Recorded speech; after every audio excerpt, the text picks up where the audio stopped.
Assalamu alaikum. Wa alaikum assalam wa rahmatullahi wa barakatuh, Maya. Thanks for having me today with you. Yes, so everybody, we are joined with Sister Asmaa Ammar today, who is a nutritionist, and we are going to be talking about some healthy tips for Ramadan. As we know, Ramadan is a time for healing for our mind, body, soul, and spirit, and we all want to maximize the healing of our body, inshallah. And Sister Asmaa Ammar has kindly volunteered her time to have a discussion with us about this, inshallah. So we're going to start with our first question, very simple. So what types of food should we be having during suhoor time? So let me start by saying Ramadan Mubarak to everyone. I'm so happy to be with you here, helping and introducing myself to Muslim community around Ottawa and Canada. Um, for your first question is what types of food we should be having on suhoor. Uh, this is a simple question. I would start by saying a very good source of protein, something like Greek yogurt, Icelandic yogurt, for people who has lactose intolerance, and high protein food like cheese or chickpeas.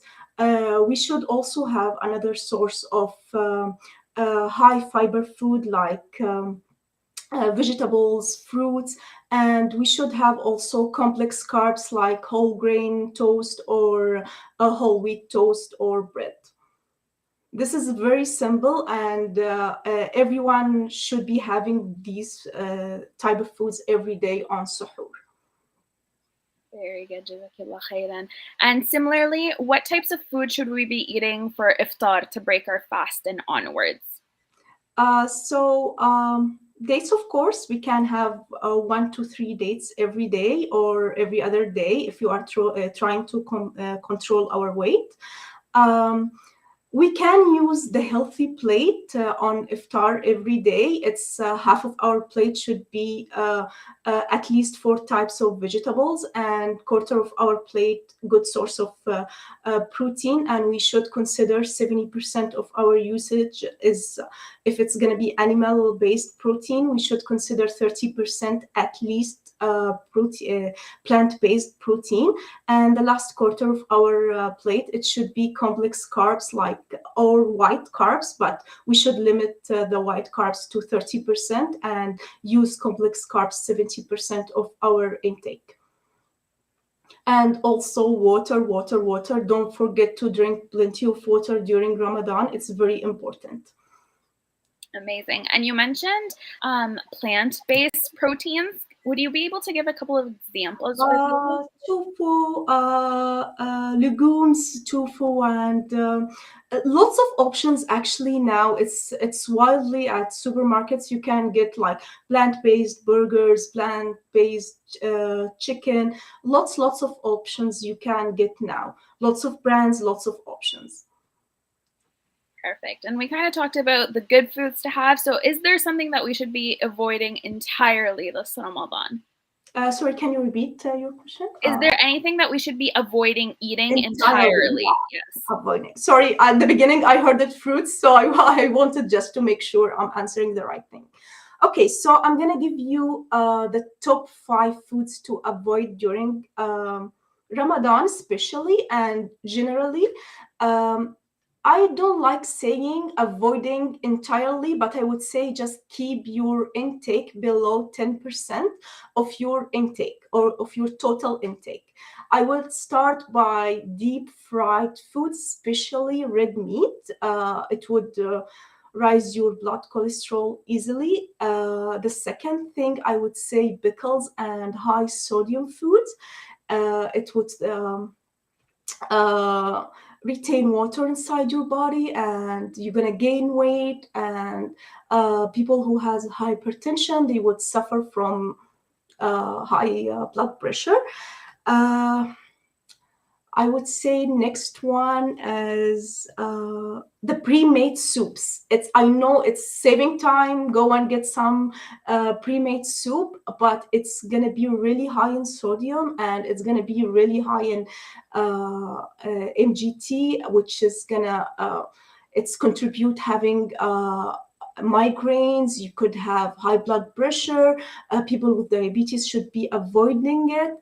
Lots of health complications associated with this special components of the pre-made soups. High sugar juices, especially the ones we get from the supermarkets, which is like lots of brands, but it's colored water with sugar. No nutritional value at all on these juices, so we should be avoiding them. And if you want to drink some juice, that's fine, but we should be doing them at home or buying juices which is like really juice, which is from the you could find some fiber inside, some vitamins, some minerals to nourish our bodies. And the last one, I would say smoked meat, because it's not healthy at all to our body, and we should be limiting smoked foods in general in our intake. Amazing. I'll definitely annex all of those from my list, my shopping list, inshallah. Yes. And we talked about this kind of a little bit. You mentioned the importance of water intake. So how much water should we really be having between that iftar and suhoor time?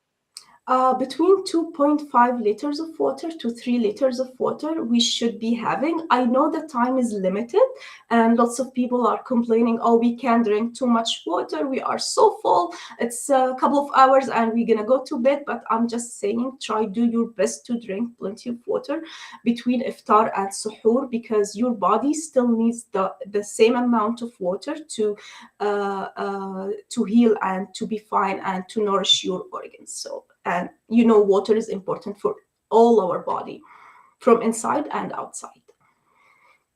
Perfect.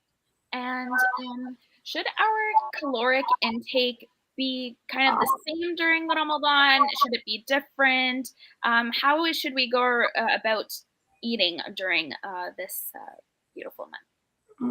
It's a very good question. Smart, Maya. Okay, so it depends on if our efforts, if we have the same activity levels before Ramadan, the same during Ramadan.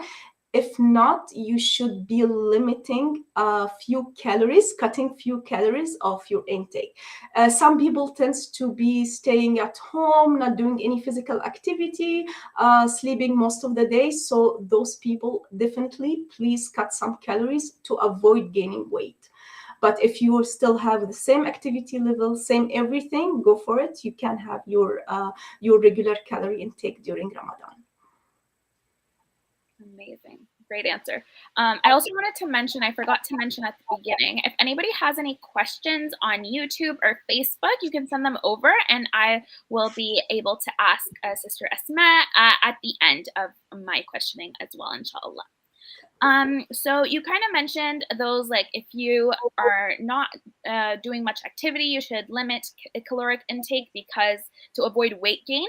What about those who are trying to lose weight or are on a weight loss journey? Do you have any advice on how you can manage that during Ramadan? Yeah, for sure. So I'm going to start by saying, please apply the tips we mentioned at the beginning of our meeting about the healthy suhoor and healthy iftar. Do not skip suhoor. I know it's really hard to wake up and have a meal and drink water, but it's really important not to skip suhoor, and it's sunnah as well. The other thing, sleep well. Some people tend to stay very late at night during Ramadan. But I would say just make sure you are sleeping at least minimum of 6 to 8 hours every day. My next advice would be drink water. I know it's really hard to get that 2.3 to 3 liters of water every day, but just do your best and drink plenty of water. My exercise. Walking is the best exercise you can have during Ramadan. It's gonna make all your body fresh, strong, and it's gonna give you energy. It's really good. Don't say, "Oh, I'm fasting, I can't do it." No, you can do it. It's just you need the time and you need to have the willing to do it. Just people who have like health complications like diabetes, high blood pressure, heart disease, those people are not recommended to do any exercising while they are fasting. It's not recommended at all for them. Eat slowly. I know when we are so hungry and the food is delicious and hot in front of us, we tend to eat faster, but just make sure you are eating slowly, chewing your food very well to avoid indigestion. And the other thing I would say, um, cut your calories from sweets. I know Ramadan, all the cultures, they have their special sweets and treats for Ramadan. Just limit your intake. I would say just keep a little piece every day after iftar or during 1 hour after iftar when you are eating the sweets, when you are full, you're not going to eat too much, and the effect of the sugar on your body is going to be way less than if you're having sweets on empty stomach. So that would be my top top advices for everyone who want to lose weight or who want to control their weight during Ramadan. Amazing. Jazakallah khairan. I want to reiterate again, if you have any questions, you can leave them down in the comments and I will get to them, inshallah.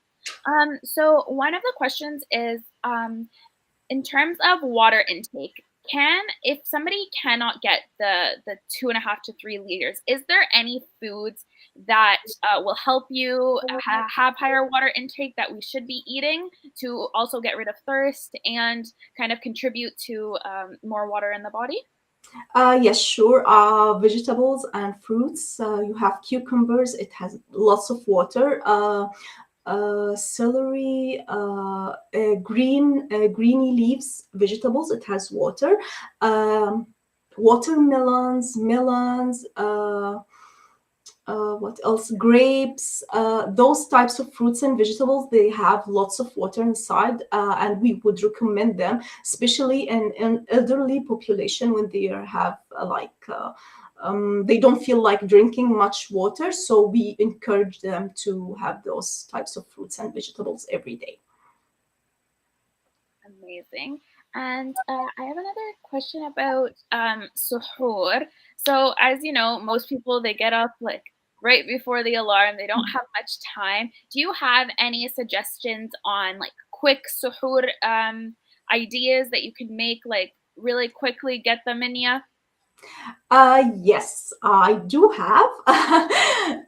It just depends on everyone's taste. Some people would take. I don't care about whatever I'm eating. I just need some nutrients to enter my body.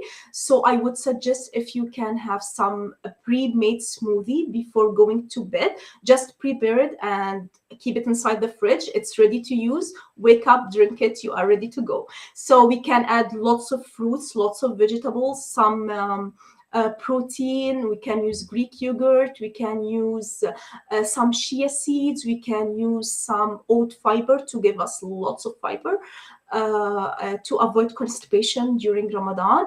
And this is something easy to make. And you're gonna wake up, go to your fridge, drink it, and that's it. The other option, because this option lots of people would not take, do something. We can also prepare before going to bed, easy meal, small meal, easy meal, and keep it inside the fridge and microwave it on the meal time. Or we can do a sandwich, something like cottage cheese or peanut butter and yogurt and some fruits or vegetables. That's easy. It's gonna take like 5 minutes. And frying an egg, it's gonna take like 2 minutes and the egg is ready to eat. So lots of options. You just want to be prepared and think about your suhoor before going to bed. Thinking ahead of time, it's going to save your time and you're going to be ready. I know what I'm doing. Just wake up, do it, eat, pray, and go back to your bed. So it just involves a little bit of milk on our parts, inshallah. Yeah. Um, I'm getting another question from somebody asking if it's suitable to break your fast by water and dates and then going to pray Maghrib and then continuing to have your iftar afterwards. Absolutely. This is the best practice to do during Ramadan. Amazing, amazing. I don't see any further questions now. I'm going to wait a couple of minutes to see if anybody else is typing any questions. But other than that, Jazakillah khairan for all of your insights, and may Ramadan heal us from the inside out, and may Allah accept from all of us, inshallah.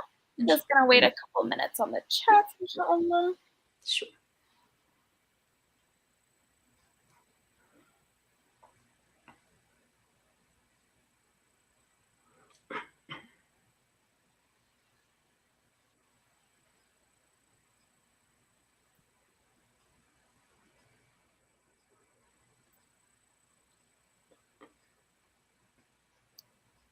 I don't see any more questions coming in. Oh, I'm seeing a question, the best time to practice. Yeah, I just saw it. Okay, so as I mentioned, if you have any health complications, avoid doing any exercise while you're fasting. So we would recommend like 2 hours to 3 hours after iftar. If you don't have any health complications, I would suggest like 1 to 2 hours before iftar, or some people they have like a very busy schedule, so I would say just exercise. We want you to move, we want you to exercise. That's the whole point. But for people who want to lose weight through exercising, we would suggest 1 to 2 hours before iftar, or 2 to 3 hours after iftar. Before suhoor it would work as well, but I don't want to say it because I want people to have good sleep during nighttime. So it's not making sense to ask anyone to wake up and do some exercising before having their suhoor. Good answers, alhamdulillah. I'm getting another question about what are the best foods for kids to eat in Ramadan if they're fasting, like under 12, and what are the best foods for example, for teenagers to eat in Ramadan while they're fasting? Is there a difference among us and them as adults, or what would you suggest? I would suggest applying the healthy suhoor we mentioned and the healthy iftar. And for the suhoor, we can add some bananas or melons. They have lots of potassium, so it's gonna keep our thirst so down. So we're not gonna be super thirsty during fasting. We can also add 1 dates for kids between like 8 and 12 if they are fasting. 1 to 3 dates every day on suhoor. That would help as well.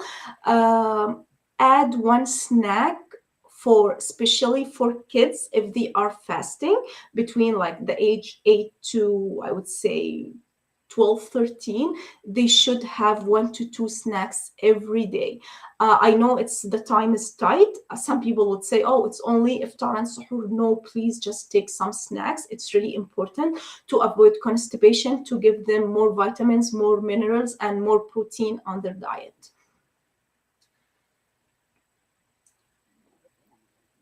I don't see any more questions. So now I'm just going to wait another minute or two if anybody's typing. Yeah, talking about all the food is making me hungry. Oh, me too. I'm hungry already. I want to eat. I was a little bit late waking up for a suhoor today. Didn't practice what you were preaching. If it's for once, that's fine, but just don't make it an habit. So if it's an habit every day, I'm not gonna wake up for suhoor. This is not recommended. But if it's 1 day, 2 days, it happens, right? Busy lives. Alhamdulillah. Oh yeah. I don't see anything else. I think I'm gonna call it, inshallah. So I just wanna Oh, I do have another question Sure. about drinks during Ramadan. So, should we be having coffee at night after Tarawih, or are there better options like green tea, tea? What's really good for us, and what should we try to be avoiding? I would avoid caffeine during Ramadan. Honestly, it's not recommended. Just drink tea if you want. But just make it decaf. Drink coffee decaf, not the caffeinated one. And if you just want to drink coffee or tea, just 1 cup, 250 millis of tea or coffee per day. That's it. I wouldn't say take more because you're gonna get more thirsty during fasting if you are getting more. And from my understanding, green tea doesn't have much caffeine, so it's like the herbal aspect, like chamomile and mint and that stuff. Is that okay? Yes, for sure, absolutely. It's gonna be amazing to have those types of drinks, and they're gonna give you more water as well. Sounds good, inshallah. Uh, I'm just gonna wait another couple of minutes, inshallah. Oh, yes, and another question about milk. So, should we be having milk at suhoor, milk at iftar? What are kind of the implications around milk and healthy eating? Um, 1 to 2 cups of milk. It's completely fine if you don't have any lactose intolerance. Just go for it. It's milk. It's healthy. It has protein. It has minerals. It has vitamins. The only concern about milk is people or not. Some people would have like constipation. Really, they would get really constipated if they are drinking too much milk because it has zero fiber. So if you want to drink milk, just make sure you are getting much fiber from other sources of food. A good plate of salad would give you good fiber, complex carbs like the whole grains. Toast would give you some fiber. Seeds, oat fiber, the bran, lots of options to get more fiber in your diet. But for the milk, it's good to have. Just make sure if you are constipated, don't take too much milk. Sounds like a plan, inshallah. And I have another question about fruits. A lot of people like to break their fast and then have like a bowl of fruit before they have their actual iftar meal. So is that like a good healthy practice to have fruit before your meal? Should we be having like fruits directly after the meal, or waiting a little bit after our iftar meal? If we're gonna compare having a piece of fruit before the meal or after the meal, for me, I would say before is better because after the meal, you're gonna get indigestion a little bit. So before the meal, that's fine. But I would say if you wanna start our iftar with a hot soup, that would be much better for our digestion. So but it depends on your taste, right? So some people would prefer a fruit, some other people would prefer a hot soup. So it depends, but there is no harm of having a piece of fruit before the meal. Amazing. And then our desserts you mentioned come a little bit after our iftar meal. That's the best practice, like a few Yeah, hours. yeah, 10 hours it should be fine. Desserts are a lot in Ramadan, mashallah. Everybody loves their dessert. And I'll just reiterate again, if anybody watching has any questions, feel free to leave them in the Facebook or the YouTube. I will be able to get to them. Or just mention me, even when we're done, you can mention me or just let me know, Asma, we have some questions you need to answer, and I don't mind. I will come and answer everything. Sister Asma is amazing. She also, if you're an Arabic speaker, has a YouTube channel where she talks about healthy eating tips all year round. MashaAllah, mashallah. Thank you, Maya.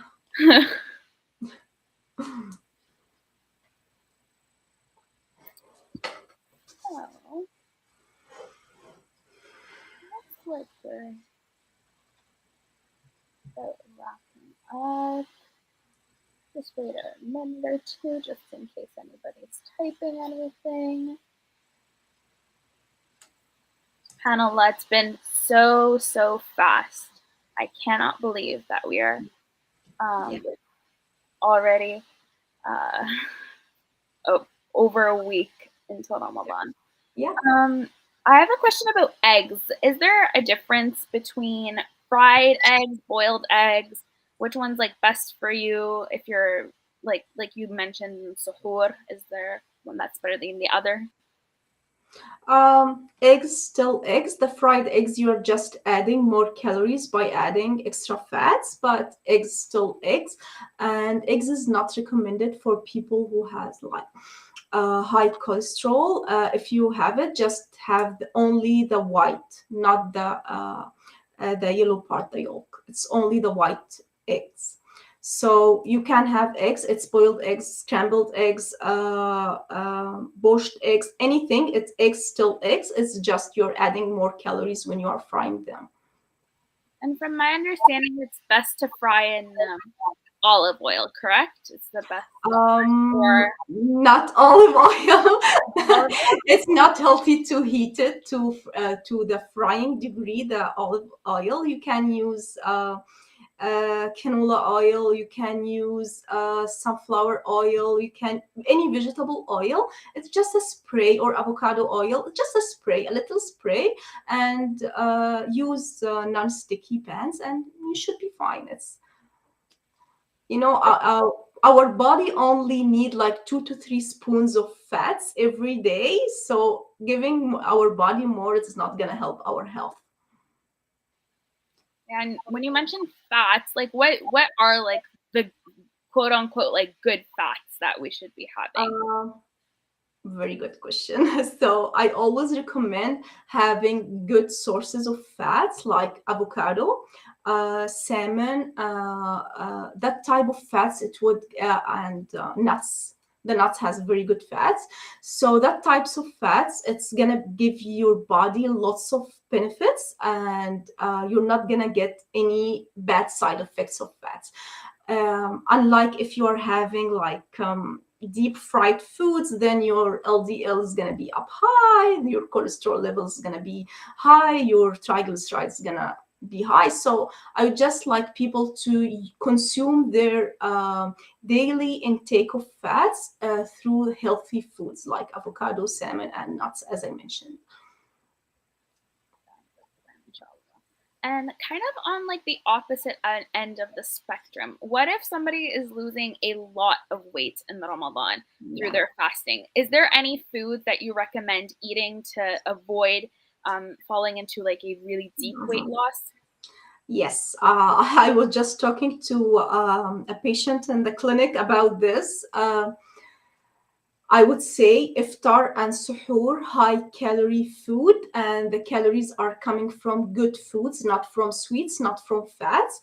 And I would say 2 snacks per day. And if you can't eat that much food, I would suggest something like Ensure or Glucerna or breakfast carnation, something just to boost your calorie intake during fasting. It's really important. I know some people are losing like 2 to 5 kg every Ramadan. So it's just you are trying to keep their weight stable during the fasting period.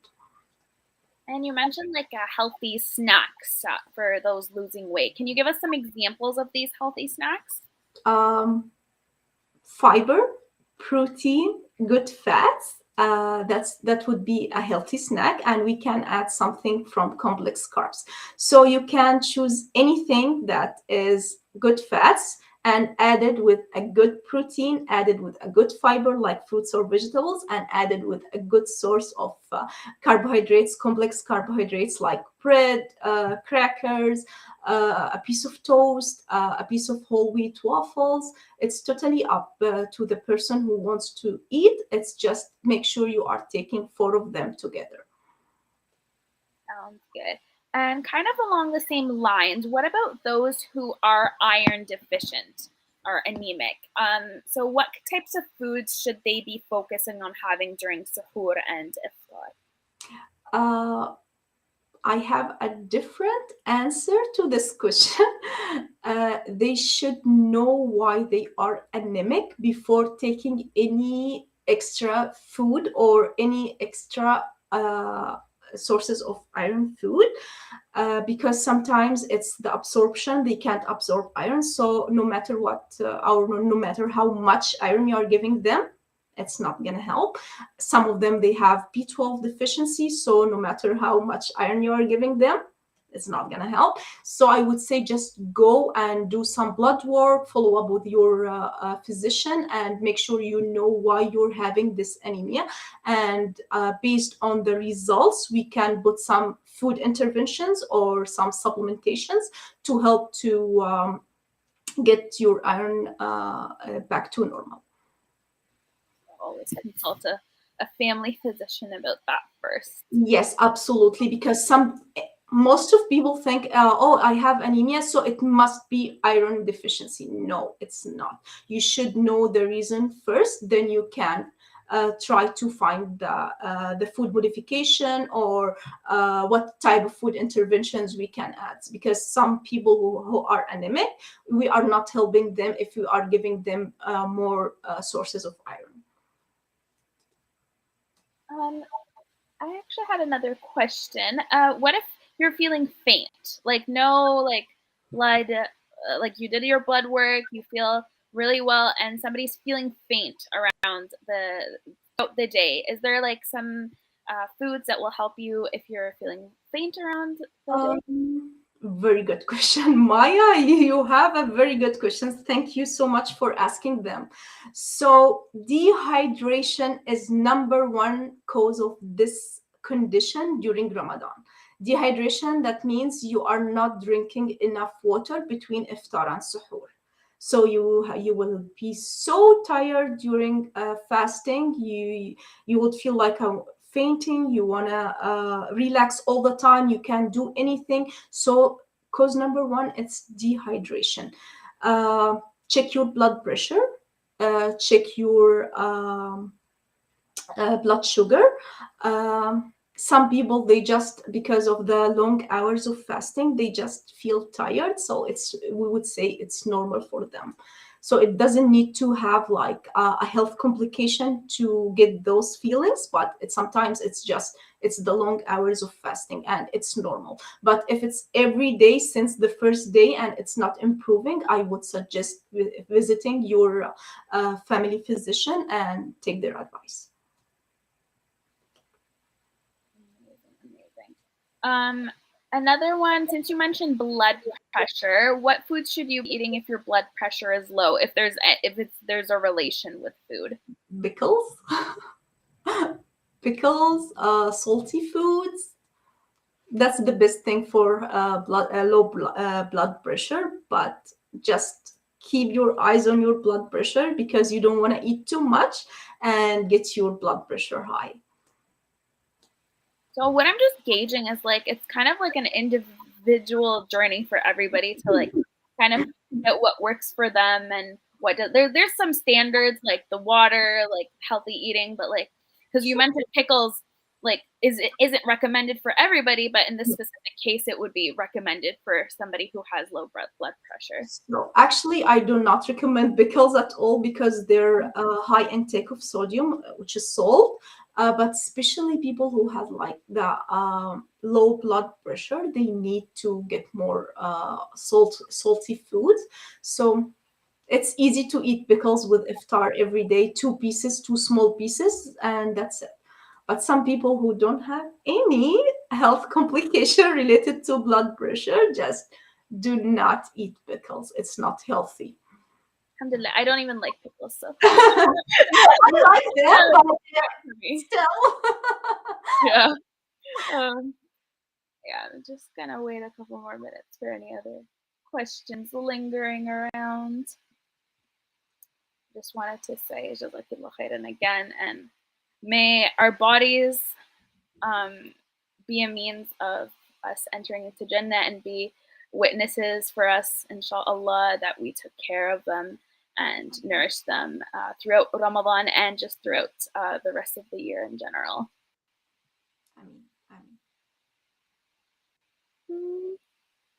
Just gonna wait a couple more minutes.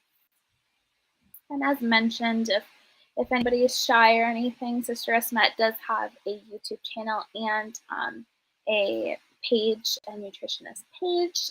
If you search her up, mashallah, you will be able to find her easily. Her name is in the description. So I'm not seeing any more questions. I think alhamdulillah. Oh, another one. I think it's the last minute. Yeah. So it's just a question about a problem with acne and mouth ulcers, specifically during Ramadan. So is this related to food? Is there foods that somebody should be eating or avoiding to avoid acne and mouth ulcers? Two parts of answer for this question. So the first one, avoid high sugary foods, avoid high fat foods, and spicy foods. Okay, and the other part is if it's especially on Ramadan you're having this problem, so that's it. Just avoid these types of foods. But if it's an ongoing issue with you and you're always having acne, just go to your family doctor. We should be doing some blood work to make sure everything is fine, and they should give you some medications. And make sure you don't have any vitamins deficiency, and make sure you are eating very well. You're eating plenty of fruits, vegetables, good sources of protein, good sources of fiber, good sources of fats, and good sources of what else we missed? Carbs. And just to close off. Sorry, I want to add something. Sorry. Yeah, no worries. Go ahead. There is another thing that would help actually. Add some probiotics to your diet. You can have it through the yogurt, or you can have it through the pills. Every place sells them. You can get them through Costco, Walmart. It's called probiotics. It's really helpful in this condition. And drink plenty of water, because sometimes the ulcers inside the mouth, that means you are not digesting the food very well. So just eat slowly, drink plenty of water, and take the probiotics, and you're gonna notice lots of improvement, inshallah.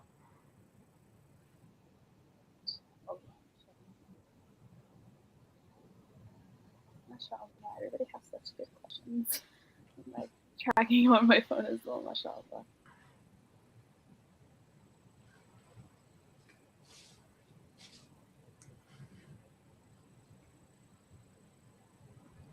Just a minute or two to see if any last minute questions come in. I know, that's fine. Just they can ask whatever they want, and they can reach me out on Facebook. I have a page, I have a website, I have a YouTube channel. Just feel free to reach me out anytime, and I would be able to answer, inshallah. Very kind of you. Jazakallah khairan. Thank you, Maya. Doesn't look like any other questions are coming in. Again, Jazakallah khairan, Sister Asmaa. Is that the second?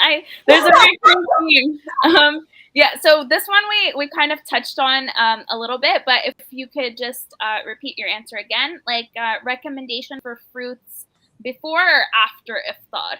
My recommendation, it would be as a snack.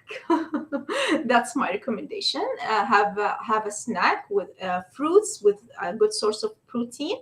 And if you want to gain more weight, or you want to just keep your weight stable during Ramadan, add good source of fats and complex carbs to your snack with the fruits. So I would say fruits always as a snack, and we can have a banana, for example, with Sahur.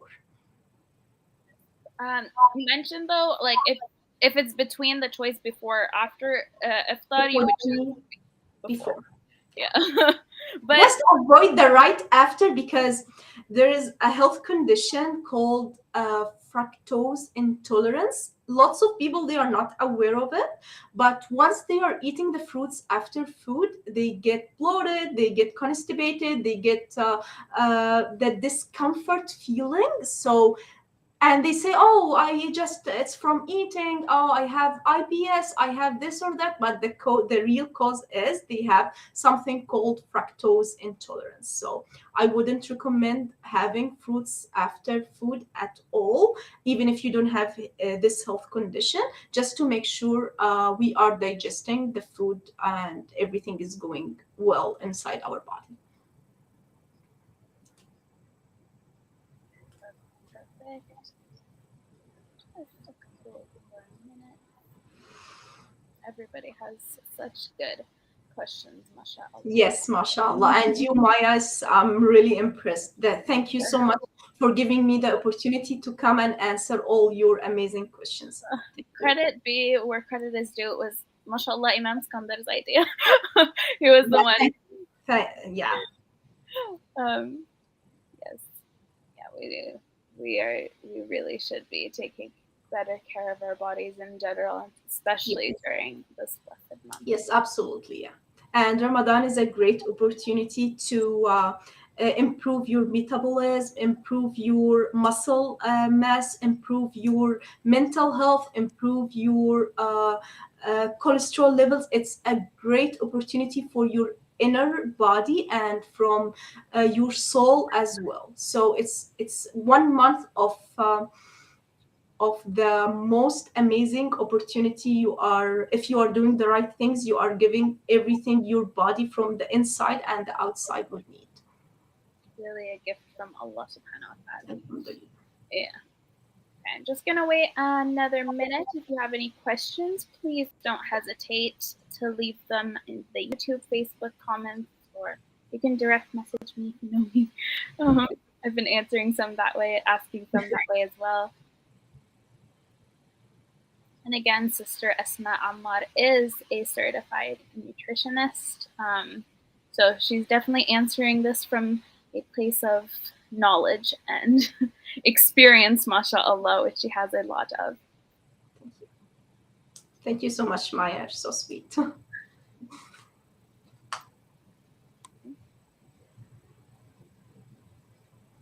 Looks like there's no more questions. Don't want to call it though. Always the last one. I think we're good, inshallah. Okay. Yes, so Jazakallah khairan again for doing this, and may Allah accept from us all of our good deeds, our fast, our prayer, and our efforts to care for our bodies, our minds, our souls, and our spirits this Ramadan, inshallah. So Jazakallah khairan. And as mentioned, if you want to reach Sister Asma, please feel free to look her up, or I can get you into contact with her as well if you'd like. So Jazakallah khairan, and Assalamu alaikum wa rahmatullahi wa barakatuh. Wa alaikum salam wa rahmatullahi wa barakatuh. Thank you so much, Maya.